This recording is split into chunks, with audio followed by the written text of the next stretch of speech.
Mutikanga, the CEO of Uganda Electricity Generation Company, UEGCL. Now, the unbundling of UEB under the Electricity Act of 1999 transformed Uganda's power sector from a moribund monopoly public utility into a vibrant regulated sector. This created the current three companies, UEGCL, UETCL, UEDCL, and also the Act established the Electricity Regulatory Authority that is an independent regulator for the power sector. And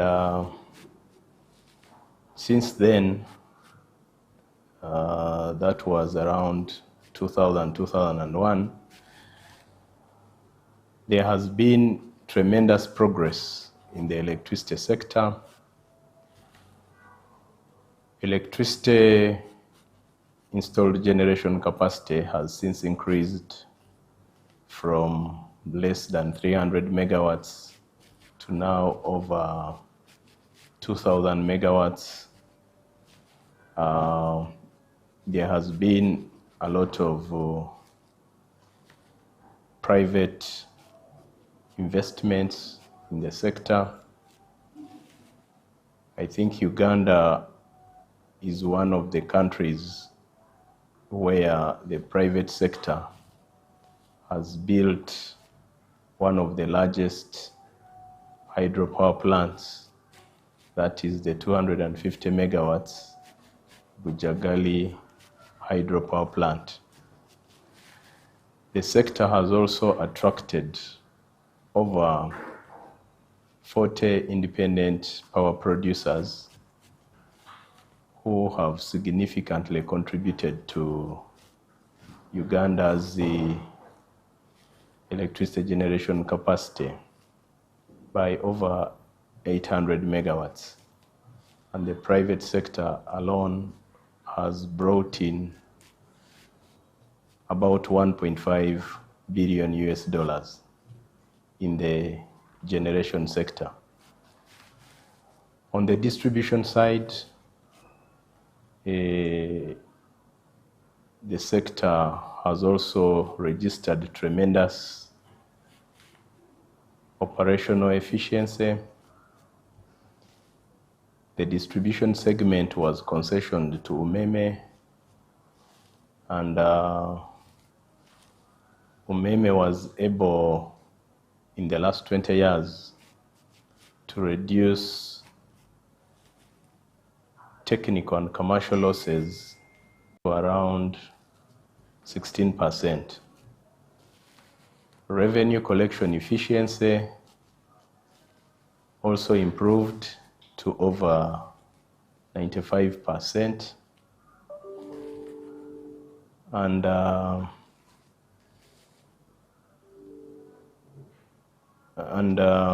the sector has really benefited from the reforms that started in the late 1990s.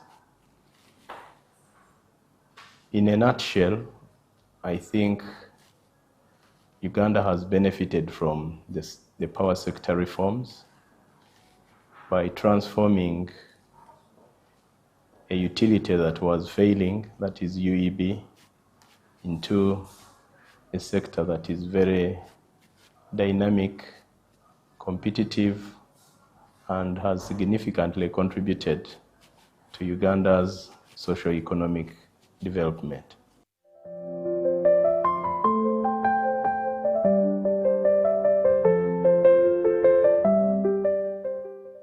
I've been at the helm of UEGCL since December 2014, so that's over a decade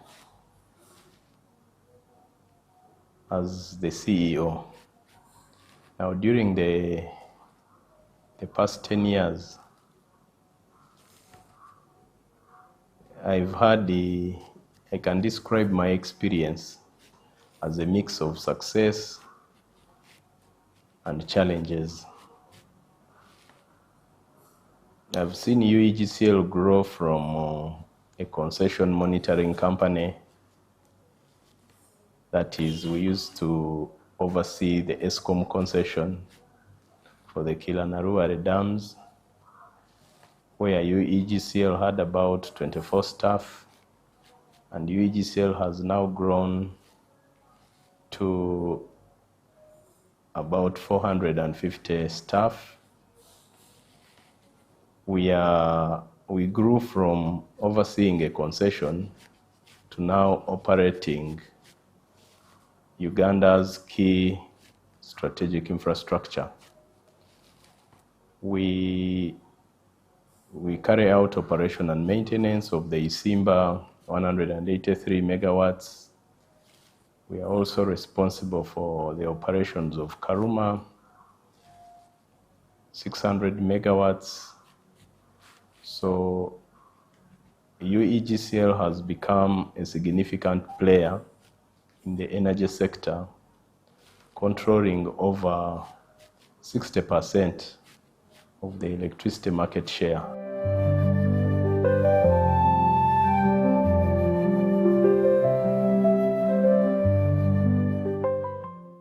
Now, the story of Karuma and Isimba is an interesting story, because when the project started, they were started by the Ministry of Energy,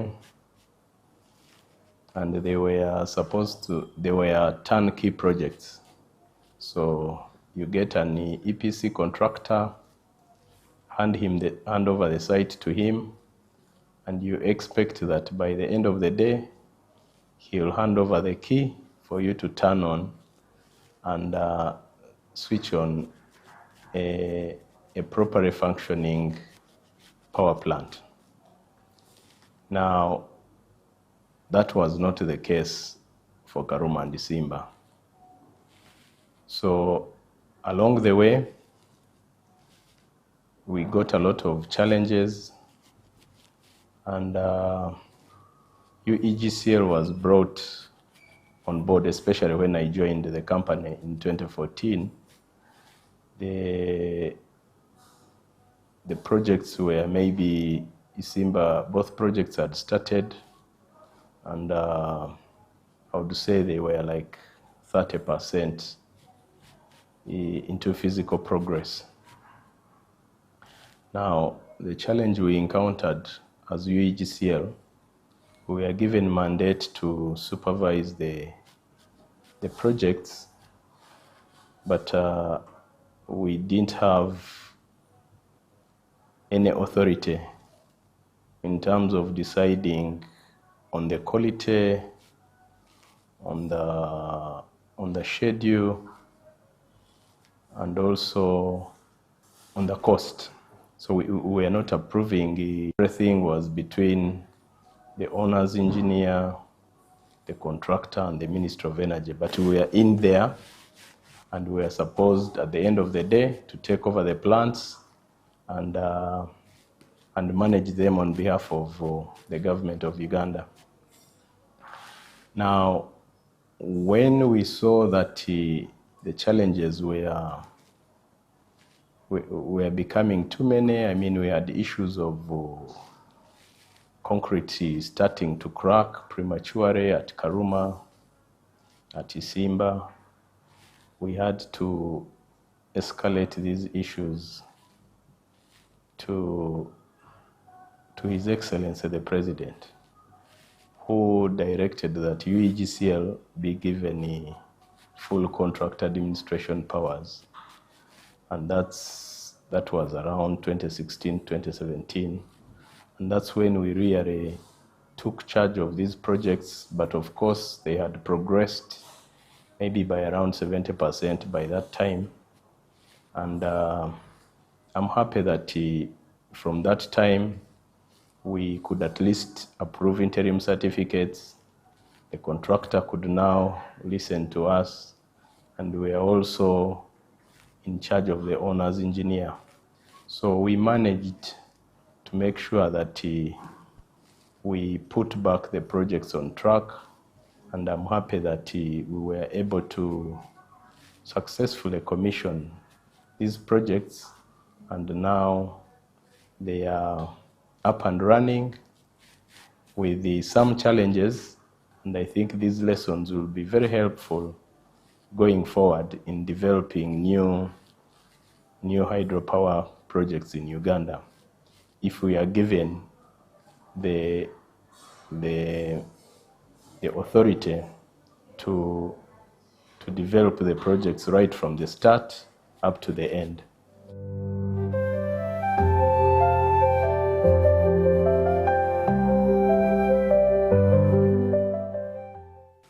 Now, our vision is to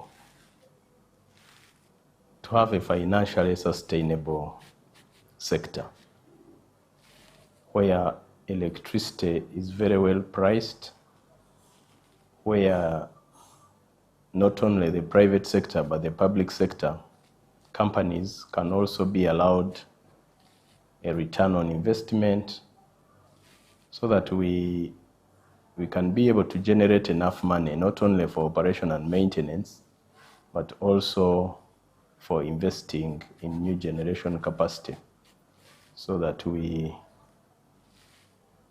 can play a very significant role in Uganda's Vision 2040 of developing 52,000 megawatts and be able to contribute to the tenfold growth strategy of the country. Reliable electricity to continue powering the industries, and we are also looking at a sector with the competent staff, indigenous staff.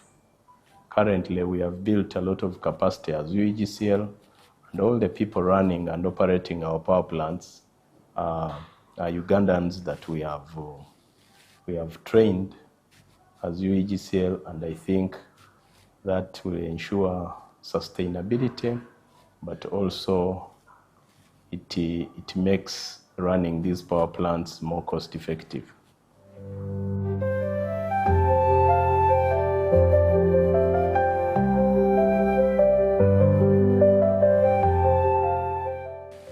The key milestones that I'm most proud of, one is a team of very talented individuals that we have built as UEGCL, right from the shop floor at the power plants to the EXCO team in top management. The other milestone is the international certificates that we have attained. Now we have an integrated management system certification for management systems, for environment, for health and safety, and we are also working towards certification in asset management. So all this gives assurance to the public out there that UEGCL is being run like an international company, following the international processes in everything we are doing in generating electricity. The other milestone is the successful transfer that we presided over from the private sector to the public sector. So the transfer of the concessions of ESCOM or of the Kilanaruare assets back to UEGCL. But also we presided over the transfer of the Nama and the thermal power plant back to UEGCL. And this seamless transfer up to today, I think, is a big testament that UEGCL is now prepared to oversee these key strategic assets on behalf of government. The memorable events were really the commissioning of these mega projects. For Karuma and Isimba, you could see excitement everywhere, from the political leadership to the staff and even to the citizens. So that shows that we are making a very significant contribution to our nation by presiding over the successful commissioning of these mega projects on behalf of government. Yeah.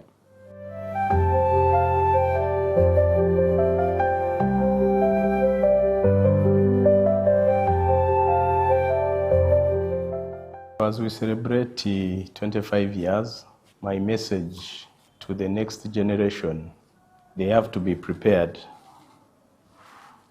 to take over the sector from the very strong foundation that we have laid in the last 25 years.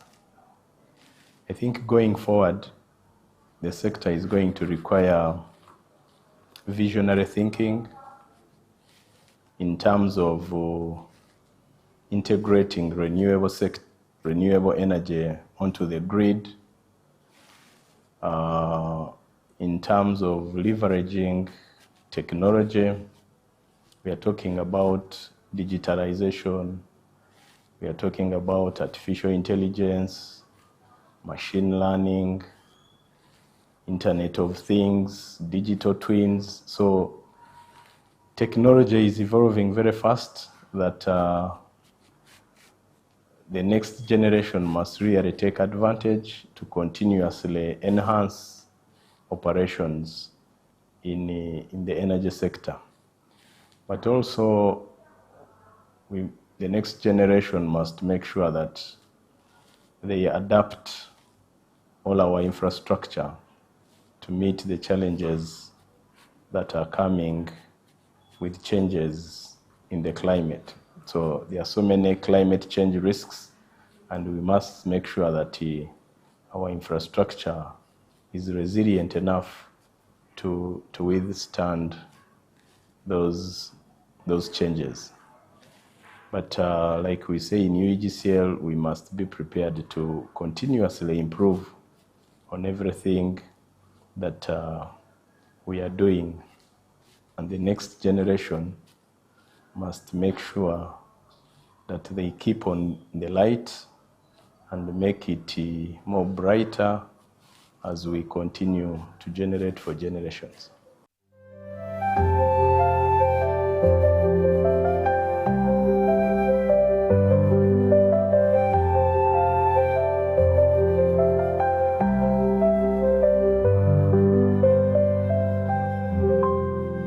I don't know if it is still possible or not, but maybe for the future leaders of the company, the advice I would give, I would have given myself in 2014, maybe is twofold. One,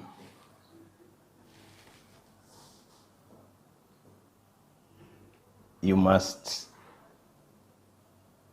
never be satisfied with what you have. You must continuously strive to enhance your knowledge, your competency along the way. And I take a strong advice from a book by Jim Collins, Of Good to Great. He says that companies that move from good to great start with who and then what next. So who is the people? Do you have the right people in the right place? Do you have competent people to help you do the work you're supposed to do? So I think for me, that is really, really very critical. That who first and then what next. Because if you have very good people, they will develop the strategy, They will help you to execute the strategy. The other thing that comes out for me is the planning. You must plan and plan if you want to develop mega projects like Karuma and Isimba. So pre-project planning is very, very important. How do you, at what stage do you involve like panel of experts? Because what we discovered along the way is that mistakes that are made during design and construction are very hard to correct after the project has been completed and commissioning.